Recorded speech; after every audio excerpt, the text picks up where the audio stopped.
To our big story, it is the big board taking us through the weekend. 4 games yesterday included Raphael's Wolverines pounding Ohio State, USC and Maryland winning on the road, the Trojans doing so in dramatic fashion. Bennett Sturts was great for Iowa. Saturday included a bounce-back win for Nebraska, Purdue, Indiana, UCLA, all with narrow victories. But the game of the weekend was in East Lansing Saturday night.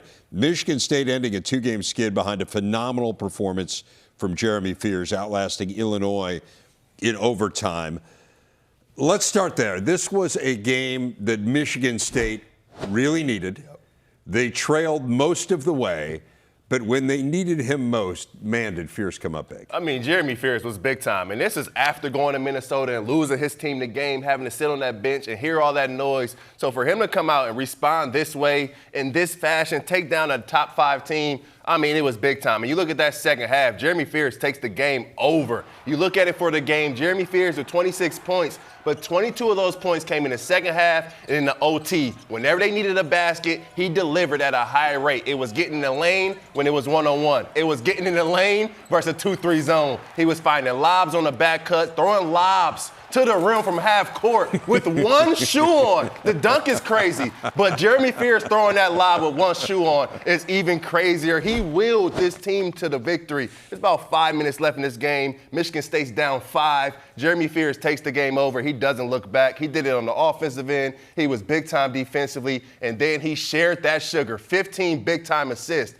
Michigan State goes on for the victory. You think about the stage to do it against the top 5 team. He's the first player in the last 30 years in Division I to go over 25 points and have at least 15 assists. Crazy. That's crazy. In any game against the top 5 team. I mean, so to do it in a game that his team desperately needed, with the spotlight shining brightly on them Saturday night in prime time, really an outstanding performance. And then to do it with all the scrutiny that he's been under. And it was interesting to listen to him in the post-game interview. He was asked about it, and he said, hey, it has been rough. And the quote that he said is, that's not my character.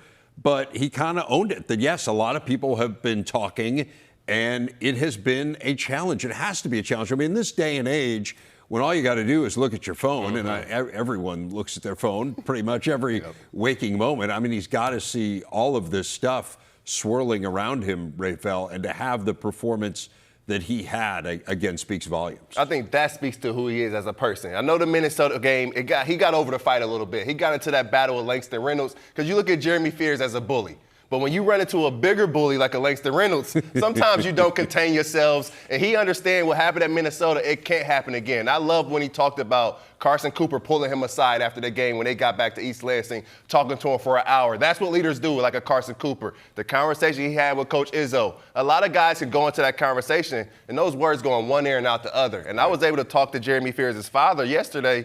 He understands what he went through. He understands the magnitude of the issues he's caused in that Minnesota game. It might have lost Michigan State the conference. I mean, it might have lost them a chance to win the Big Ten for a second year in a row. For him to go through that, fight through that, sit in it, but also respond the very next game.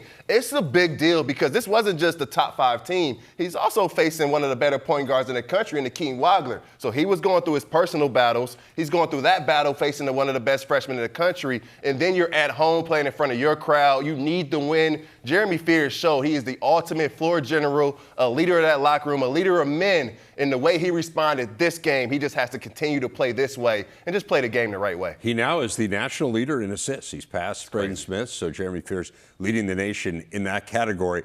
I want to talk about Keaton Wagler and the Illini in a second, but before we do, Jeremy Fears is going to steal the headlines, and he should. I mean, he was unbelievable, particularly down the stretch in that game. But Jackson Kohler was really good. Jordan Scott, Kurt Tang hit the shot of the game.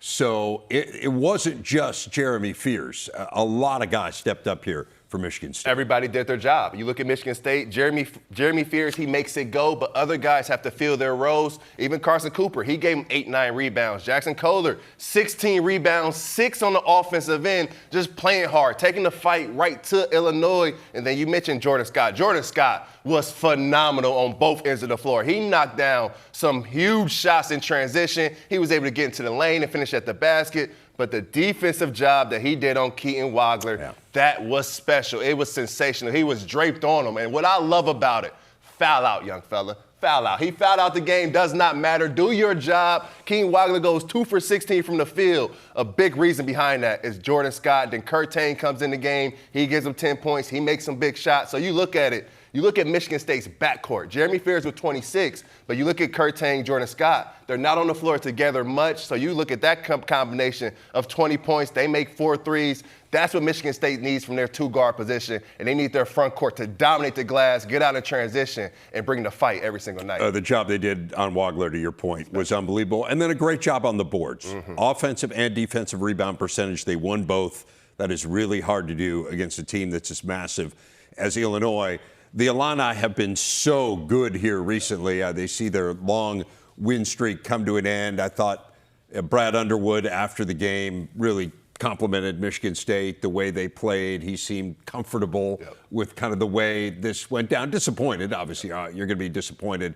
But what do you make of kind of what happened here for Illinois, and what does it tell us about this team that's been so good here? I mean, I think this game showed how much Kylan Boswell means to this team. You look at Kylan Boswell, one of the better perimeter defenders in the country. He would have been checking Jeremy Fears. I'm not saying he would have shut him down, but I don't know if Jeremy Fears gets 26 and 15 against Kylan Boswell, because you look at it, Coach Underwood tried everything. He tried to go man-to-man. It did not work. He tried to go 2-3 zone. It did not work. So you need your Kylan Boswell there on the defensive end, but even offensively, you saw Keem Wagler was struggling, but the basketball had to be in his hands because no one else could make decisions. So with Kylan Boswell out there on the floor, you put him in those screening actions. You put him in that ball screen. You let Keem Wagler play off the ball, and it looks differently. You watch Iowa a bunch. Bennett Sturts, he's on the ball, he's off the ball. Teams have to adjust. When Kylan Boswell, when he's in this lineup, teams have to adjust to Keaton Wagler being on the ball, off the ball. And then you look at it in transition. Illinois isn't a team that wants to run, but getting beat 22-0 in transition. I think Kylan Boswell's a guy that can push the pace a little bit, find Illinois some easy baskets so they don't always have to get bogged down in the half court like they did in that second half. And the expectation is they will get Boswell back here before the end of the regular season. So the second highest ranked team in the Big Ten in Illinois went down this weekend. No such issues for the highest ranked team in the Big Ten. The number 2 Michigan Wolverines really dominated start to finish against Ohio State. I think in watching this game, the most frightening part of it to me is Adai Mara hitting three-pointers. It's like, at that point, what in the world are you supposed to do? The guy is 7'3", right? And he's out there on the perimeter. He's never hit a three in his career. He hits 2 of them. At a certain point, I think you throw up your hands and you say, how in the world are we supposed to defend this? And he shot both of them like he was supposed to be shooting them. And just fluid, three, in gets rhythm. It in rhythm. And then you look at that, your center, your 7'4" center's out there knocking down threes, and then your power forward and your small forward, they combine for 25 points and 26 rebounds, 10 of them on the offensive end. You look at Michigan's front line. It's an NBA front line. They are truly the monstars of college basketball with their size, with their strength, with their athleticism, the way they can beat you with their defense. They beat Ohio State with sheerly defense. Ohio State being one of the better offensive teams in the country. You hold them to 60 points on 36% from the field. You hold Bruce Thornton to 16 points on 16 shots. This Michigan team is back to the form that we thought they could be early on this season because they're back to playing hard. They no longer care about who scores. They don't care about the offensive end as much. They understand that this defense can turn into points in transition. Man, they've been big time. They turn you over, they dominate you on the glass, and they go hang on rims in transition. It's almost demoralizing.